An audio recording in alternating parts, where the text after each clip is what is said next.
Poppin' to your boy Politically Incorrect, Mr. Reach One and Teach One. If they don't need, then we done. You know what I mean? I'm back. It's been a while. A nigga not trying to talk like he that big on YouTube, but to my folks to listen to what I got to say. Peace and blessings, you dig? Beloved. Now,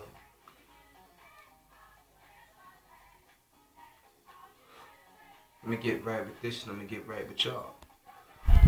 Treyvon Martin. First of all, I don't think it's racially motivated as much as it is stereotype motivated. Now, let me break that down to you. Sure, stereotypes derive from racism, but usually in most cases of a person being racist, they're usually racist towards a particular ethnic group and not their race and for everybody else as a whole. Even if they feel that way, it's clear when they talk that they have specific issues with a certain ethnic group for whatever reasons. So the dude George Zimmerman, he appears to be of Hispanic descent. Treyvon Martin, he's African American descent. Now, he was stereotyped and it went all wrong, right?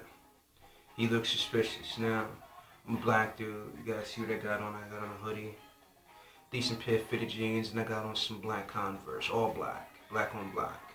Now, for some in certain areas, I look like a thug, or I look like some sort of criminal. Despite the glasses, or I may not talk that way fully, I tend to mix slang with a decent vocabulary, if you will. So people don't really know how to gravitate towards that, because on one hand it's like, okay, then it's like, but he just said, vibe with me, that's just me, that's how I'm comfortable talking. As I tell everyone, there's a time and place for everything. Obviously, when I'm around more proper settings, I wouldn't use slang words and shit like that, but I can see how some people may think otherwise, because we often are somewhere that's a proper setting and we hear people talking all sorts of ways, so I understand, but vibe with me. So, dude is neighborhood watch captain, right? And I understand streets are dangerous. Folks like their guns, and I am a gun advocate. Let me say that I'm not against people being armed because at the end of the day, anyone who lives in low-income areas such as myself will tell you, the gun laws only stop people who actually live by the law from being able to sometimes adequately protect themselves and their assets. Criminals don't care about the law to fucking begin with, so you can make gun laws and crime as strict as you want it to be. And if you're a criminal, those rules don't really apply to you anyway, so I never saw how that was a monkey wrench in their plans, but for some reason a whole lot of others in this world still seem to think so. I have no animosity towards those who want to practice this notion of total pacifism and getting rid of weapons. I say this much: the world is already full of too many entities that want to tell everybody else how to live and rules to live by. Why don't you personally just keep weapons out of your house and keep weapons from around you? Don't make it mandatory for other people who feel like these may actually come in handy should a situation go that far. It's not fair for you to tell other people at what level of safety they feel they should live at. So I am a gun advocate within those respects. Now, the kid should not have had to answer why he's in a particular neighborhood, because logic tells me I could be in a neighborhood for 10 to 15 years. Different people are going to come down your block. Very true. You may know most of the people after quite some time of seeing who goes which way at what time of the day. Yeah, so sure, we get some sort of knowledge of the people and their friends that frequent our neighborhoods. But yes, you will have total strangers or people that you've never seen pass through your neighborhood. And even you as a neighborhood watch person, be it they walking slow or fast, to give you the right to actually approach this person and ask them what they're doing there. I can understand if they're on your front lawn, or they're standing in your yard, or directly in front of your door, just standing there. I can understand that. I can understand that. But walking slowly down the block, there is no excuse for you asking this gentleman why he was in the neighborhood. Don't know the kid personally. Don't know what his life was like. A person could be anything. Both of these men could have been anything prior towards this particular issue. That's of no concern to me. My ultimate concern is the stand your ground law. For those who don't know, basically you don't have to try to evade an oncoming onslaught.